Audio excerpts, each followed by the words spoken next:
नमस्कार, मैं हूं संजय दुबे। संभव इंजीनियर्स चैनल में आपका स्वागत है।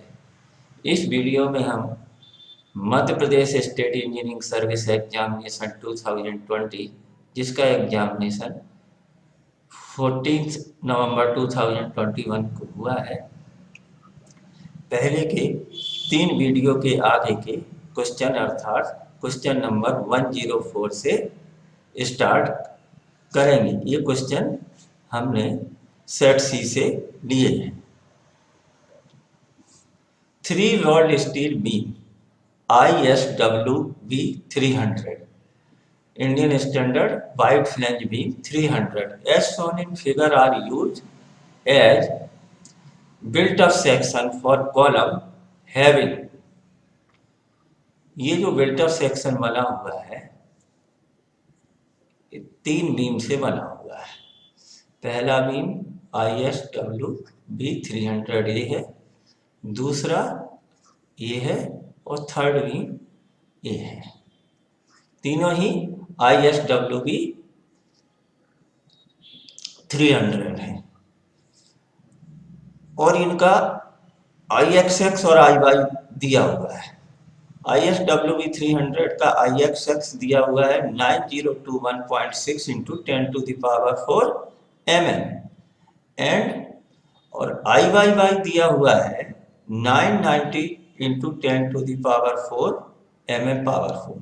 निकालना है अपने को the movement of inertia of the combined section, means built up section का movement of inertia X axis के अबाउट निकालना है। तो ये जो फर्स्ट बीम है इसका IXX तो आपका सेम रहेगा। इसी तरह से सेकंड बीम है, इसका भी IXX सेम रहेगा क्योंकि दोनों बीम का न्यूट्रल एक्सिस ही एक्स एक्सिस से पास हो रहा है। इसलिए हम IXX निकालने के लिए दोनों के IXX को मल्टीप्लाइड कर देंगे।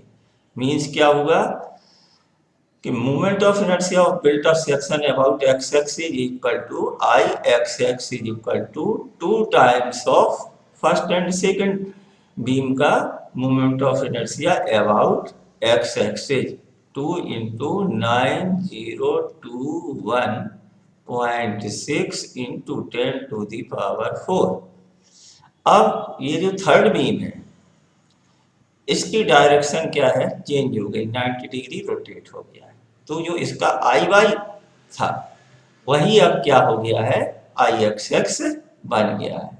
इसलिए यहाँ पर क्या लेंगे, थर्ड बीम का IYY प्लस IYY कितना है 990 इंटू 10⁴, या तो 10⁴ कॉमन ले लीजिए तो आपका आ जाएगा 2 इंटू 9021.6 प्लस 990 इंटू 10⁴ mm⁴।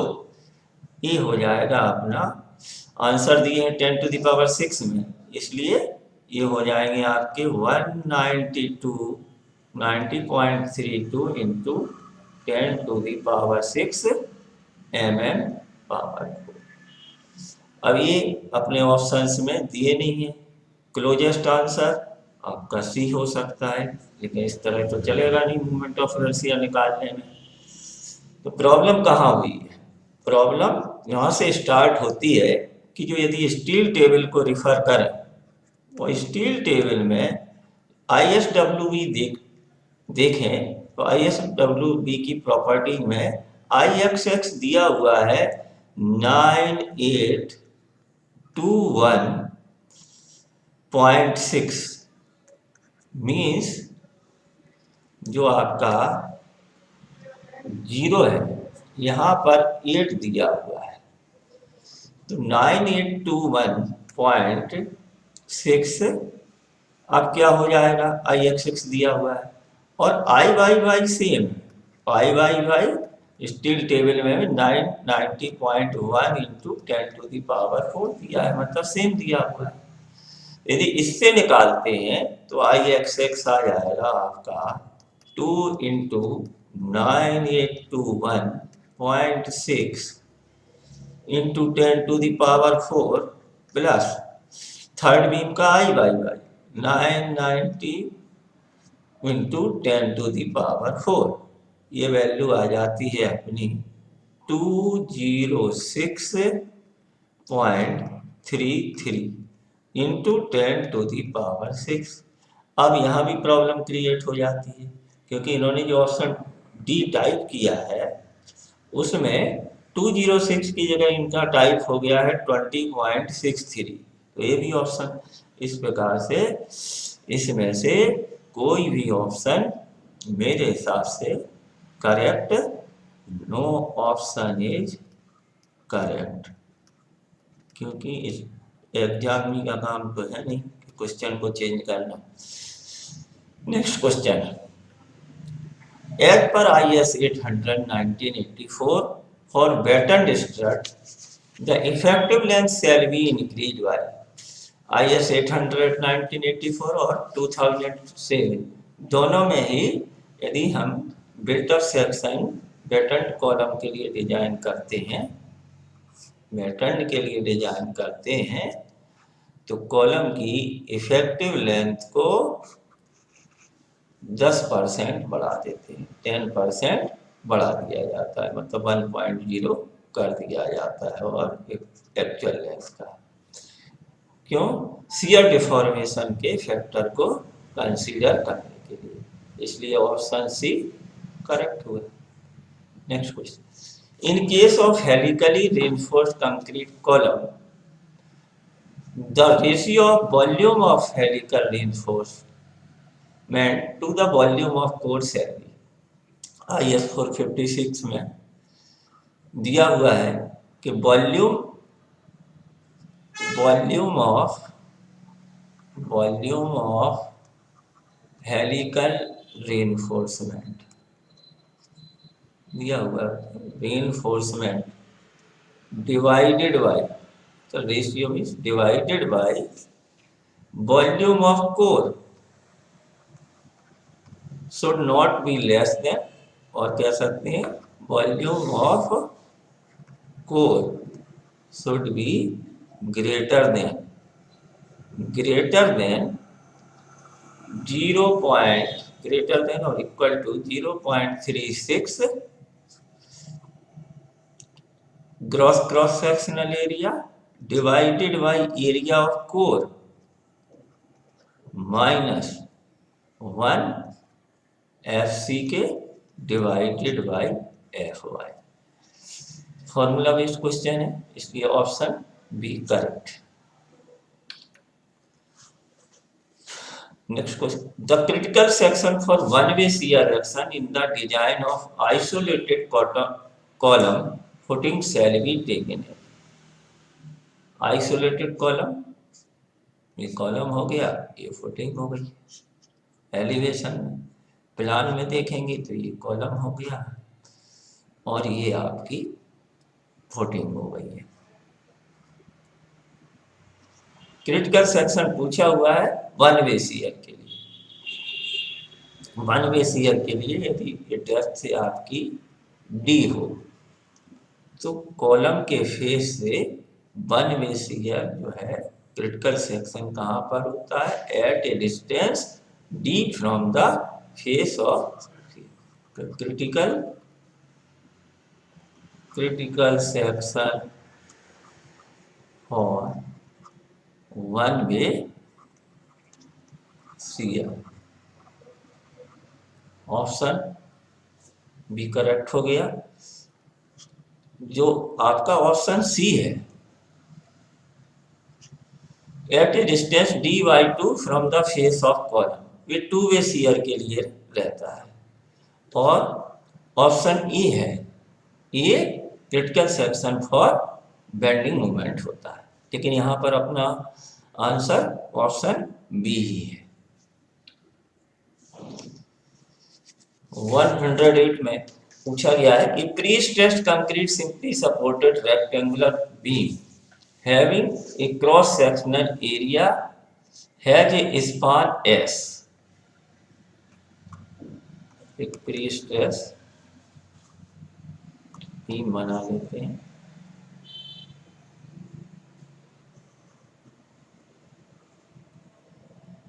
इसका स्पान है एस,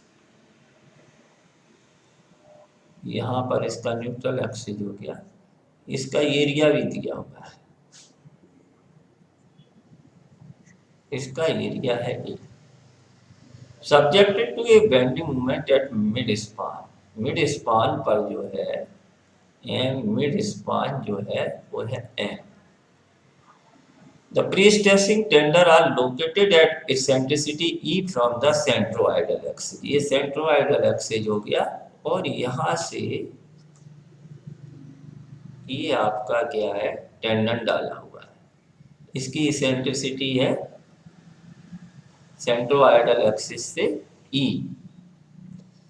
फ्रॉम द, इसके बाद इसमें the centroidal provide an effective pre stress, यहाँ पर पी, ये दोनों पी इफेक्टिव स्ट्रेस प्रोवाइड किया हुआ है।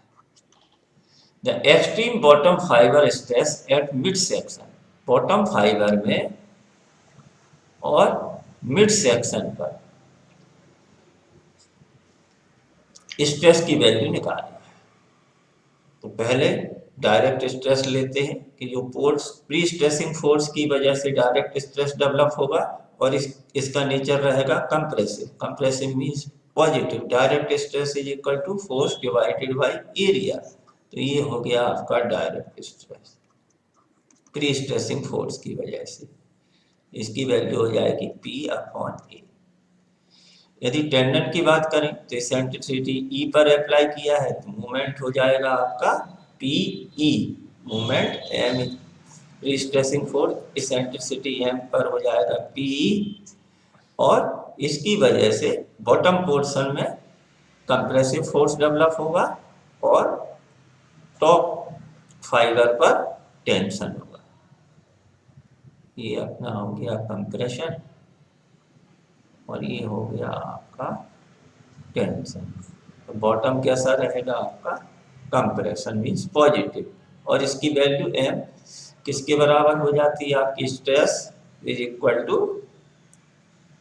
M by Z, M is equal to P upon Z, Z कहाँ का लेना है, बॉटम का। तो सेकंड जो फिगर हो गया इसमें बॉटम फाइबर में स्ट्रेस हो जाएगा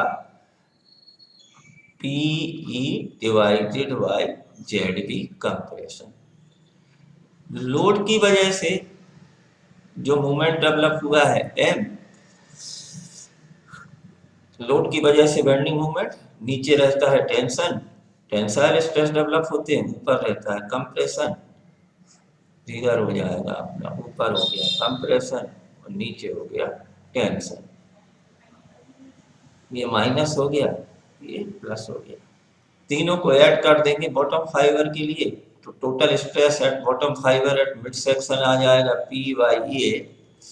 इसको थोड़ा सा इधर बनाना था, अब थोड़ा सही लगेगा, यहाँ हो जाएगा आपका टेंशन और ये कंप्रेशन, तो आपका स्ट्रेस हो जाएगा आपका direct stress P by A plus eccentricity, tendon की इसेंट्रिसिटी की वजह से stress P E by Z B, और लोड की वजह से स्ट्रेस, तो ये हो रहेगा minus minus M divided by Z B. Options देख लेते हैं, ऑप्शंस बी करेक्ट हो जाएगा।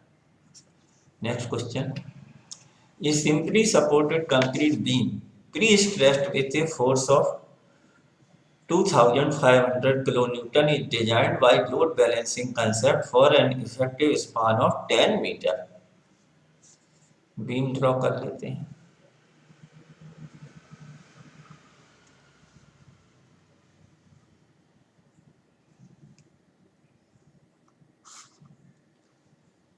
बीम का स्पान है 10 metre, pre stressing force apply किया हुआ है 25 किलो न्यूटन, तो P is equal to 25,000 to 2500 kilo newton. It designed by load balancing concept for effective 10 meter and carry a load 40 kilonewton per meter का इस पर load लग रहा है। सेंट्रल टिप निकालना है तो बीम को एलिवेशन में बनाएंगे तो यहाँ पे जब केबल डालेंगे तो केबल यहाँ पर है न्यूट्रल एक्सिस, तो केबल का शेप कैसा रहता है, पैराबोलिक रहेगा। लोड बैलेंसिंग कंसेप्ट में, लोड बैलेंसिंग कंसेप्ट में शेप ऑफ केबल होता है शेप ऑफ बीएम डायग्राम की तरह होता है। यूडीएल अप्लाई करने पर बेंडिंग मोमेंट पैराबोला होगा, इसलिए केबल भी क्या होगी, आपकी पैराबोला। तो एम बराबर अपने को मालूम है पी इंटू ई, यदि डिप आपका यहाँ पर सेंट्रल डिप एच है तो ई की जगह ले लेंगे H, is equal to bending moment UDL के लिए कितना होता है, डब्ल्यू एल स्क्वायर बाई 8, इससे एच निकाल लेंगे, H is equal to W L square by 8 P, W is equal to 40 kilo newton पर मीटर, लेंथ 10 मीटर का square divided by 8, P is equal to 2500 kilo newton. इसको solve किया, A 0 0 होगा cancel, 5 8 8 भी है तो 1/5 मीटर हो गया, 1/5 मीटर मीन्स 200 mm, आंसर दिया है mm में।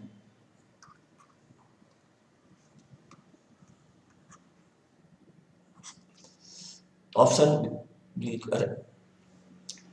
बी करेक्ट हो गया। As per IS 1893 Part 1 2016, the design horizontal seismic coefficient EH for a structure is determined by IS 1893 1893 Part 1 2016 में design horizontal seismic coefficient clause 6.4 में दिया हुआ है। 6.4 में डिजाइन हॉरिजॉन्टल सिस्मिक कोफिशिएंट का formula AH is equal to ZY2 bracket में SA upon G divided by R upon I। यहाँ पर जो पेपर में क्वेश्चन आया है तो यहाँ पर ZY2 तो सेम है और R अपॉन I को रेसिप्रोकल कर दिया है, I अपॉन R ऐसे अपॉन G। Z क्या है आपका, डिजाइन जोन फैक्टर, Z है डिजाइन जोन फैक्टर, I क्या है आपका इंपॉर्टेंस फैक्टर, R क्या है रिस्पॉन्स रिडक्शन फैक्टर, ऐसे अपॉन G है आपका डिजाइन एक्सेलरेशन कोफिशिएंट। तो इस हिसाब से आपका ऑप्शन नंबर ए करेक्ट हो गया। नेक्स्ट क्वेश्चन, सेफ स्पीड भी on the broad gauge metre gauge और की जगह ऑन होना चाहिए, on transition curve can be calculated by empirical formula suggested by Martin. तो मार्टिन ने ब्रॉड गेज और मीटर गेज के लिए जहां पर ट्रांजिशन कर्व ले किया हो, एग्जिट हो ट्रांजिशन कर्व,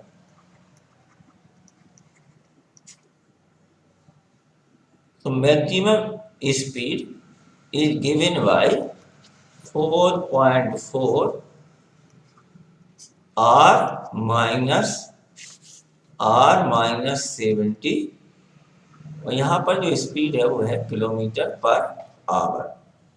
इसी का दूसरा रूप भी है 4.35 अंडर रूट R माइनस 67। तो यहाँ पर अपना दिया हुआ है ऑप्शन सी करेक्ट हो जाएगा।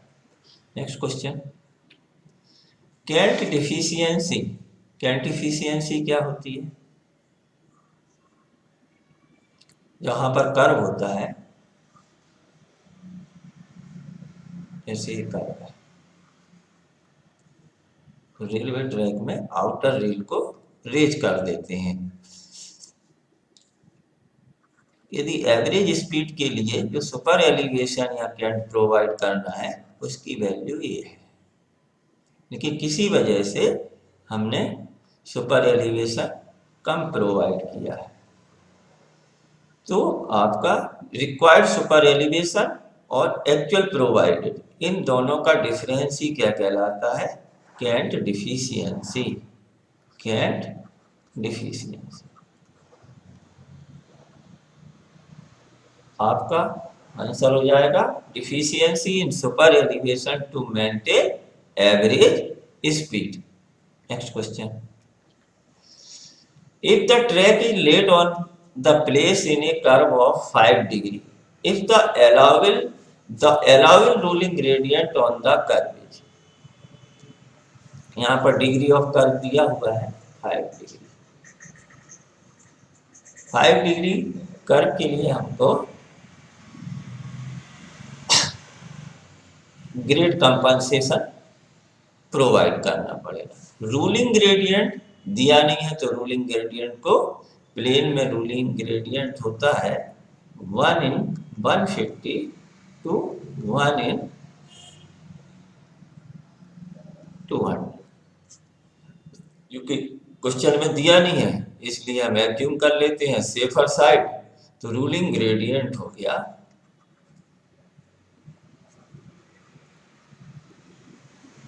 1 in 200। Grade compensation for broad gauge 0.0% पर डिग्री ऑफ कर्व, पर डिग्री ऑफ कर्व, 1 in 200 का मतलब हो गया 1 in 200 into 100 is equal to 0.5% क्या रहता है? Ruling grade. Grade compensation 5 degree curve के लिए, ग्रेड कंपनसेशन 5 डिग्री कर्व के लिए 5 multiplied by 0.04 is equal to 0.20%। Compensated gradient, compensated gradient is equal to ruling gradient minus grade compensation 0.5 minus 0.3 is equal to 0.2 is equal to 0.3%। 0.3% को ratio में change कर लेते हैं 1/100 divided by 0.3, ये आ जाएगा 1 in 333.33। इसका मतलब हो गया कि ऑप्शन ये करेक्ट हो गया। Next question, the following switches are used in Indian railway. Indian railway में 2 टाइप के स्विच यूज किए जाते हैं। पहला स्टब स्विच। स्टब स्विच में सेपरेट टैंगरेल प्रोवाइड नहीं करते हैं, जब भी ट्रेन आती है तो ट्रैक का कुछ पोर्शन क्या है? हॉरिजेंटली मूव कर जाता है। आजकल ये स्विच यूज नहीं होते हैं। दूसरा आजकल ये यूज होते हैं वो है आपके स्प्लिट स्विच। यहाँ पर सिर्फ अपना ऑप्शन दिया हुआ है स्टब स्विच, इसलिए आंसर ऑप्शन डी करेक्ट हो गया। Next question, the maximum permissible speed for broad gauge have been recommended by the Indian Railways for crossing. General rule, crossing के हिसाब से यदि क्रॉसिंग के नंबर को 2.5 से मल्टीप्लाइड कर दिया जाए तो हमारी मैक्सिमम परमिसिबल स्पीड क्रॉसिंग पर निकल आती है। लेकिन साथ ही IRPWM में दिया हुआ है कि आपका यदि 1 in 8.5 8.5 की क्रॉसिंग है, maximum permissible speed maximum permissible speed on BG broad gauge, metre gauge और नैरो गेज पर 16 किलोमीटर पर आवर है, जबकि 1 in 12 की क्रॉसिंग पर यही वैल्यू ब्रॉड गेज में 24 की एम्पियर है। तो यहाँ पर 8.5 के लिए ऑप्शन ए करेक्ट हो गया। Next question, if the free haul distance is 200 meter. The cost of borrow including exhibition and hauling is rupees 4 meter cube at station. Cost of haulage beyond free haul is rupees 0.75 per meter cube station meter. What is the limit of economical haul distance? Economical haul distance is given, CPM का question है, is given by, formula होता है economical haul distance L is equal to B divided by O plus L। B क्या है आपकी cost of borrowing means excavation and hauling की cost, जो कि अपना दिया हुआ है 4 रुपीज 4 पर क्यूबिक मीटर। एग्जीबिशन या खुदाई का खर्च और हॉलिंग का ले जाने का खर्च कितना आ रहा है 4 per metre cube. O cost of free haulage, cost of haulage दी है फ्री हॉलेज, तो ये ओ हो जाएगा आपका 0.75 रुपीज पर क्यूबिक मीटर और साथ में रहेगा स्टेशन मीटर। इस फॉर्मूले में स्टेशन मीटर का यूज होता है, जिसका मतलब होता है कि 1 क्यूबिक मीटर अर्थ को 30 मीटर तक हॉल करने। स्टेशन मीटर का मतलब होता है 30 मीटर पर क्यूमीटर मिट्टी को ले जाना। व्हाट इज द लिमिट, अब आपका फॉर्मूला में पुटअप कर देते हैं। एफ क्या है आपका, एफ है आपका फ्री हॉल डिस्टेंस, जो कि अपने को दी हुई है फ्री हॉल डिस्टेंस, और ये दी है 200 मीटर। तो एल इकोनॉमिकल डिस्टेंस कितनी हो जाएगी V4 divided by 0.75, station metre लेना पड़ेगा, स्टेशन मीटर और plus free haul distance 200 metre.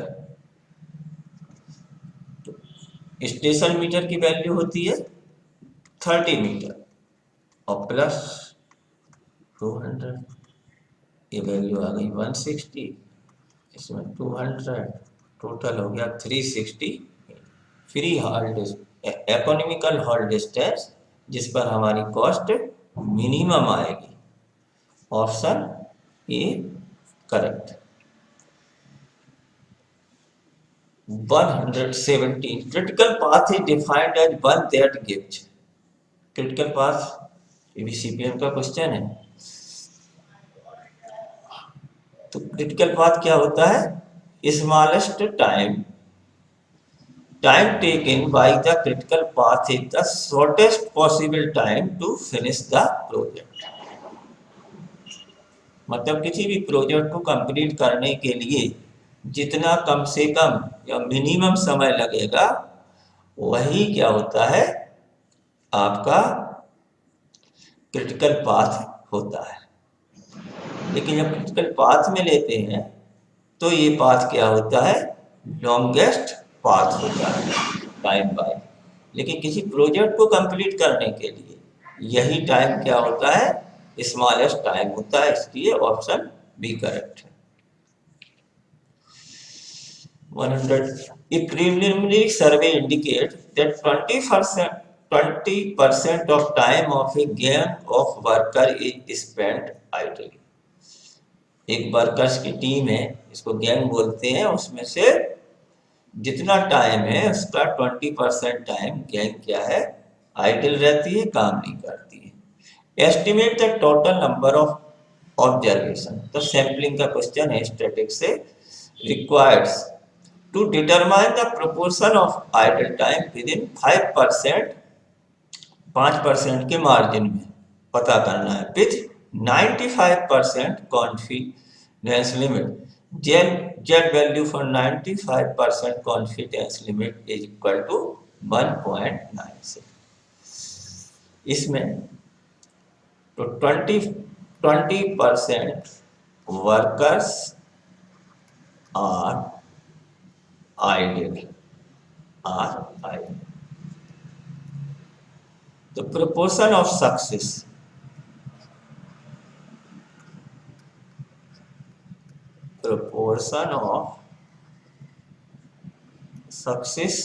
क्या हो जाएगा, 20, प्रोबेबिलिटी में 1 लेके चलते हैं तो 1 को माइनस कर देंगे, 1 में से 0.2 को माइनस करेंगे तो आपका ये आ जाएगा 0.8 पी आ जाएगा, proportion of.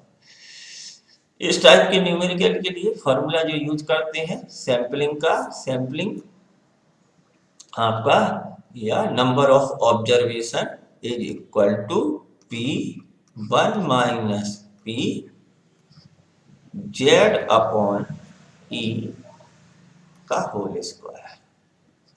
Proportion of success 0.8, 1 minus 0.8, Z दिया है, जेड प्रोबेबिलिटी फैक्टर जेड दिया है, इसकी वैल्यू है आपकी 1.96।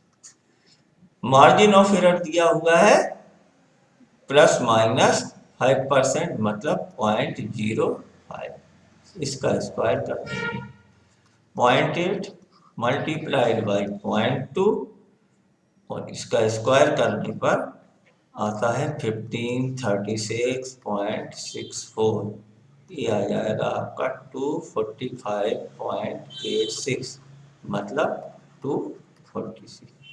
इसका होगा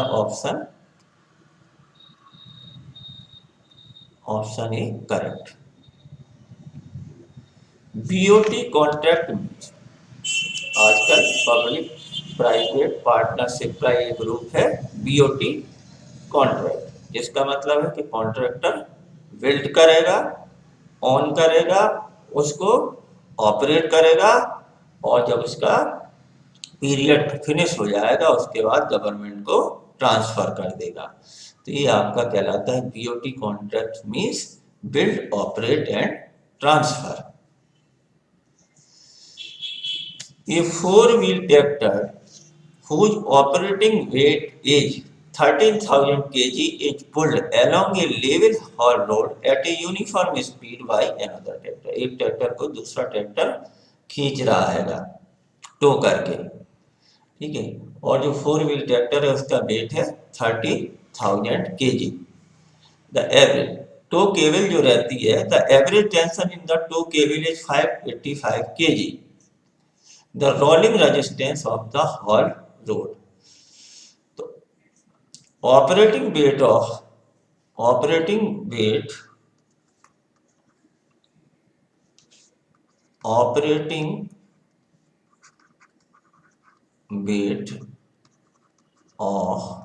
4-wheel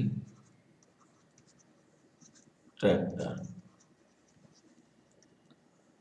13,000 kg दिया है, आंसर दिया है टन में, इसलिए इसको कन्वर्ट करेंगे अपना टन में।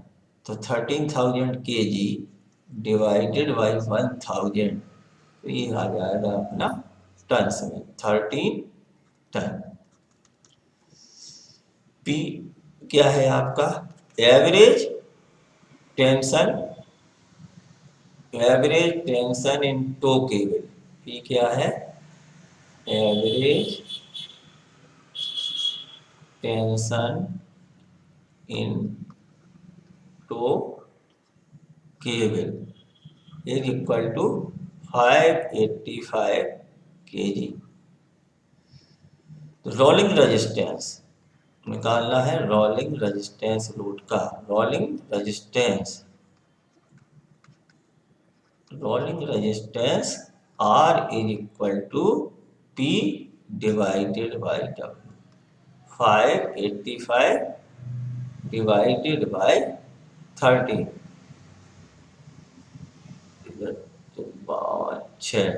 5 ये आ जाएगा आपका 45 kg पर टन। Means option C correct. For which of the following conditions the hydraulic jump formation will be perfect? मतलब हाइड्रोलिक जंप बनेगा, कंप्लीटली बनेगा। And it will be form at the two of the spillway at the discharge. Hydraulic jump बनना है और कहाँ बनेगा? Spillway के to पर बनेगा और सभी डिस्चार्ज पे बनेगा। तो एनर्जी डिसिपेशन के चैप्टर में, उसकी थ्योरी में आपको 5 टाइप की कंडीशन मिलती है।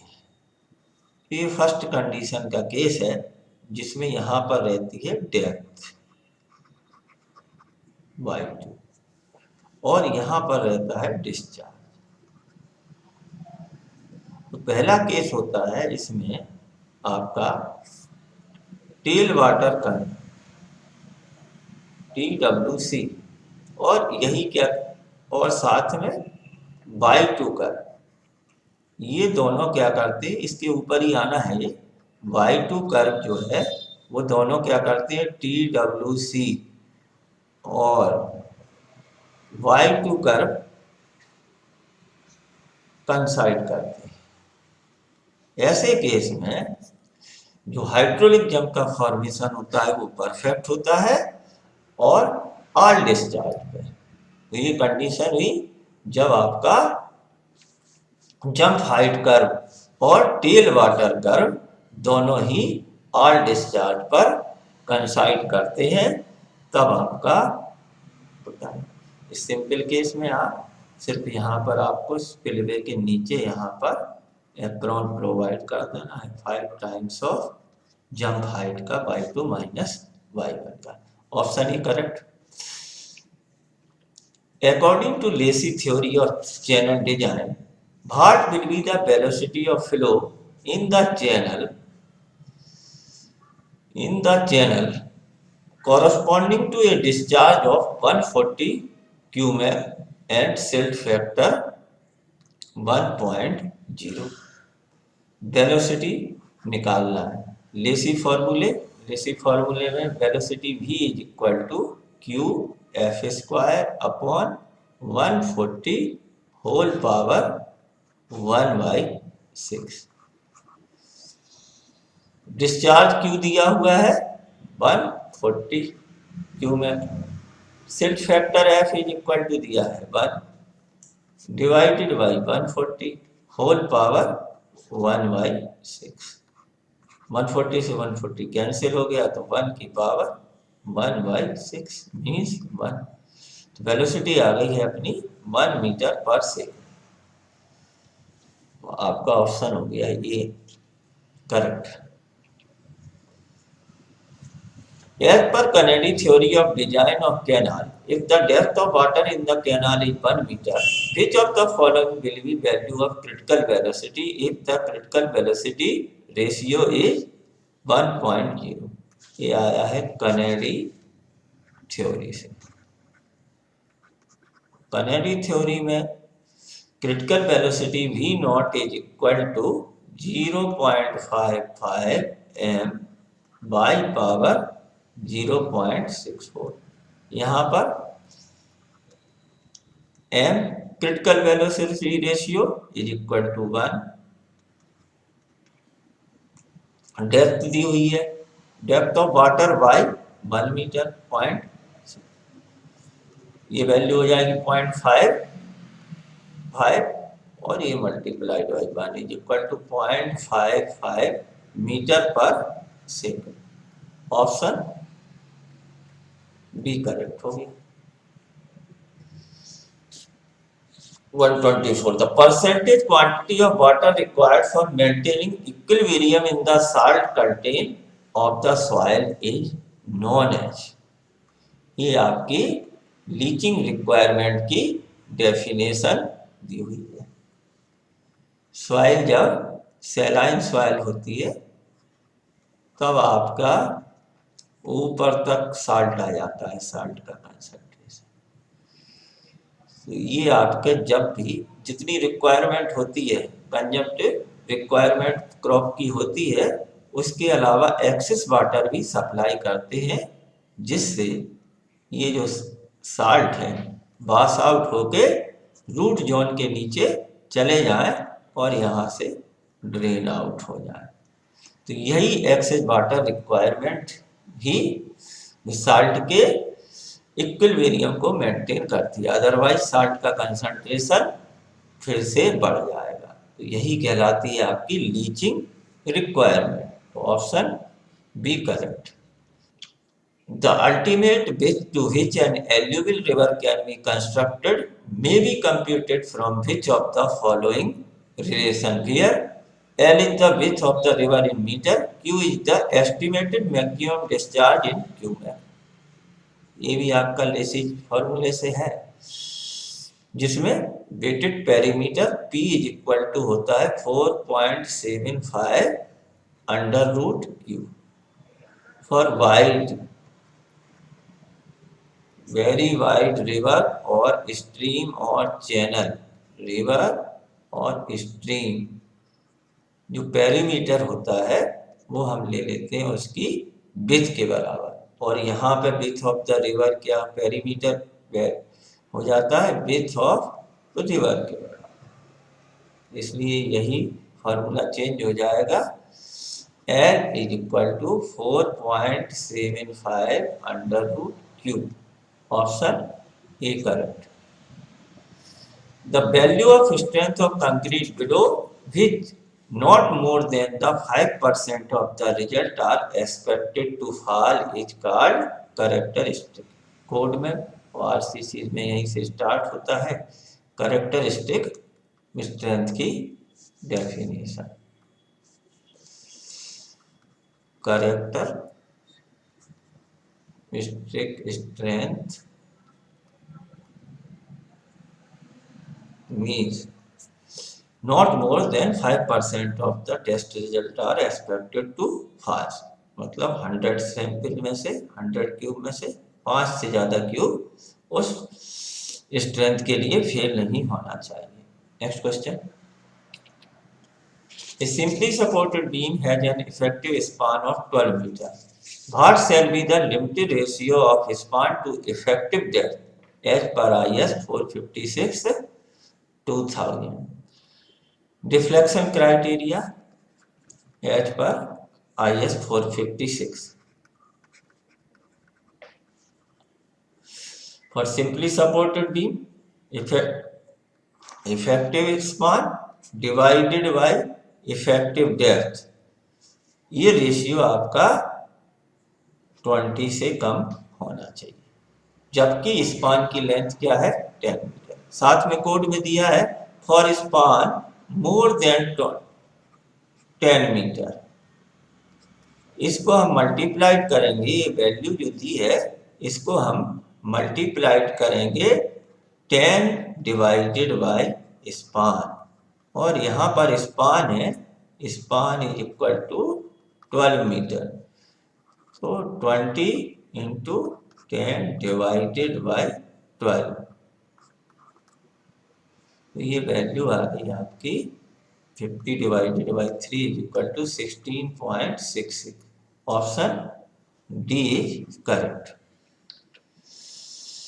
128 क्वेश्चन में असर्शन रीजनिंग का क्वेश्चन है। पहला स्टेटमेंट कंसीडर करते हैं, the behaviour of an over reinforced beam. Over reinforced beam, over reinforced beam is more ductile. Over reinforced beam में जितनी बैलेंस सेक्शन के लिए स्टील प्रोवाइड होती है, steel provided is more than balance section. Balance section under rail force से तो ज्यादा होगी, बैलेंस सेक्शन से भी ज्यादा होती है। इसलिए जब लोड अप्लाई करते हैं तो बेंडिंग मूवमेंट की वजह से फेलियर जो होता है वो कंक्रीट का होता है। कंक्रीट का फेलियर क्या होता है? ब्रिटल फेलियर होता है। कंक्रीट फेल होती है मींस ब्रिटल फेलियर। इस हिसाब से आपका ये ओवर रेनफोर्स्ड बीम जो है उसका बिहेवियर डक्टाइल ना होके ब्रिटल होता है, तो statement A is false. Reason over reinforced beam contain more steel, yes ये बात सही है कि ओवर रेनफोर्स्ड बीम में ज्यादा स्टील होती है and steel is more ductile than concrete. Second part इस स्टेटमेंट का भी करेक्ट है कि स्टील इज मोर डक्टाइल। तो ऑप्शन आपका हो गया A is false but R is true. ये अपने को दिया हुआ है option D. Option D. The side face reinforcement is provided in a beam along the two faces and depth of wave in the beam exceed 456 में दिया हुआ है यदि बीम की डेप्थ 750 mm से ज्यादा है या टी बीम हो उसके वेव की डेप्थ 750 mm से ज्यादा है तो side face reinforcement 0.1% equally divided on both side provide करते हैं। इसलिए आंसर हो गया अपना option B. Next question, in case of continuous slab the torsion reinforcement provided in an inner corner with all the face side continuous and amount equal to। यहां पर ये जो केस दिया है टॉर्सन के लिए जब रेनफोर्समेंट प्रोवाइड करते हैं तो कॉर्नर पर टॉर्सन रेनफोर्समेंट प्रोवाइड होता है टू वे स्लैब। अब इसमें इस स्लैब को डिवाइड कर लिया है तो कॉर्नर पर इस वाले कॉर्नर पर दोनों ही एज क्या है? डिसकंटिन्यूअस है। तो यहाँ पर स्टील जो प्रोवाइड करते हैं 0.75 एरिया ऑफ स्टील प्रोवाइड। इस वाले एज को देखेंगे तो यहाँ पर ये डिसकंटिन्यूअस है एज और ये वाली एज क्या है आपकी? कंटिन्यूअस है। तो यहाँ पर जितना रेनफोर्समेंट यहाँ प्रोवाइड करते थे उसका हाफ प्रोवाइड करते, लेकिन अपनी प्रॉब्लम में दिया हुआ है कि inner corner with all the face side continuous, मतलब यहाँ पर इस चारों तरफ क्या है? कंटिन्यूअस। तो यहाँ पर किसी भी तरह के टॉर्सन रेनफोर्समेंट की no requirement of tension reinforcement, torsion reinforcement, torsion reinforcement. Option D is correct. Which of the following river is the world's largest river? Lengthwise world largest river नील है और वॉल्यूम ऑफ वाटर वेसेज मेरे हिसाब से Amazon है, इसलिए answer हो गया world largest river Amazon. Next question, a crop requires 12 watering at an interval of 10 days। Number of watering, कितनी बार पानी देना है क्रॉप को? 12 बार। और एक वाटरिंग और दूसरे वाटरिंग के बीच में जो इंटरवल है वो दिया है, टाइम इंटरवल दिया है 10 days and water depth of 10 centimetre is applied. Depth of water in each watering, depth of water in each water 10 cm. The total water depth required the crop during entire period। entire period में एक बार में 10 centimetre depth provide करनी है, तो 12 बार में कितनी हो जाएगी, 12 multiplied by 10 is equal to 120 centimetre. Answer metre में है तो 1.20 मीटर, तो total depth of water required आपका 1.20 metre. Next question, in case of synthetic unit hydrograph, which of the following relation was suggested by Sender relating standard duration D with the basin lag in hours? Sender adopted standard duration, standard duration। ये question है synthetic hydrograph का, synthetic unit hydrograph का standard duration, यहाँ पे duration को D से बताया गया है, ये दिया जाता है आपका TP basin lag in hours divided by 5.5, और इसी को कन्वर्ट कर लेंगे तो ये हो जाएगा आपका 2/11 टीपी। तो आंसर हो गया option A. Thank you for watching the video.